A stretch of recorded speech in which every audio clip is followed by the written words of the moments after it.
Saudara-saudari yang dikasihi dalam Kristus, hidup di dunia ini sering membawa kita kepada kekhawatiran. Kita memikirkan hari esok, bagaimana kebutuhan kita akan tercukupi, bagaimana kita dapat bertahan dalam tekanan hidup yang semakin berat. Namun, dalam surat Filipi pasal 4 ayat 19, Rasul Paulus memberikan janji yang begitu indah. Allahku akan memenuhi segala keperluanmu menurut kekayaan dan kemuliaannya dalam Kristus Yesus. Janji ini bukanlah sekadar kata penghiburan, melainkan sebuah kepastian. Paulus menuliskan ayat ini ketika ia sendiri sedang berada dalam penderitaan. Tetapi justru dari dalam kesulitannya, ia menyaksikan kuasa Allah yang nyata.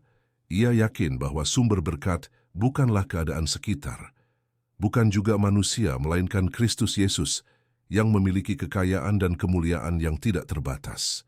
Segala keperluanmu bukan hanya berarti kebutuhan jasmani seperti makanan, pakaian, atau tempat tinggal.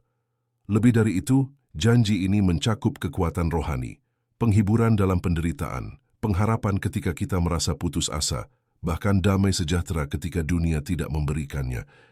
Allah tahu apa yang kita butuhkan jauh lebih dalam daripada apa yang kita pikirkan atau doakan. Saudara, seringkali kita mengukur kecukupan dari apa yang terlihat, jumlah uang di rekening, harta yang kita miliki, atau pekerjaan yang kita jalani. Tetapi firman ini mengingatkan kita bahwa kecukupan sejati hanya ada dalam Kristus. Terkadang Allah tidak memberikan apa yang kita inginkan, sebab Ia tahu itu bukan yang terbaik bagi kita. Namun, Ia tidak pernah lalai memberi apa yang benar-benar kita perlukan untuk hidup dengan iman, hingga pada akhirnya kita mencapai keselamatan.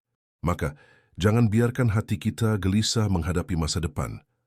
Jika Paulus yang berada dalam penjara saja dapat menyatakan keyakinan yang teguh, bukankah kita pun dapat berpegang pada janji yang sama? Kristus yang sama yang menopang Paulus adalah Kristus yang hari ini juga menopang kita. Marilah kita belajar bersyukur dalam segala keadaan. Bersyukur bukan karena segala sesuatu berjalan lancar, tetapi karena kita memiliki Tuhan yang setia. Dan di saat kita merasa lemah, mari kita ingat, Allah tidak menjanjikan kekayaan duniawi yang berlimpah, tetapi Ia menjanjikan kecukupan yang sempurna, sesuai dengan kasih dan kuasa-Nya. Kiranya janji ini meneguhkan langkah kita hari ini. Sebab apapun yang terjadi, kita memiliki Tuhan yang berfirman, Allahku akan memenuhi segala keperluanmu menurut kekayaan dan kemuliaannya dalam Kristus Yesus.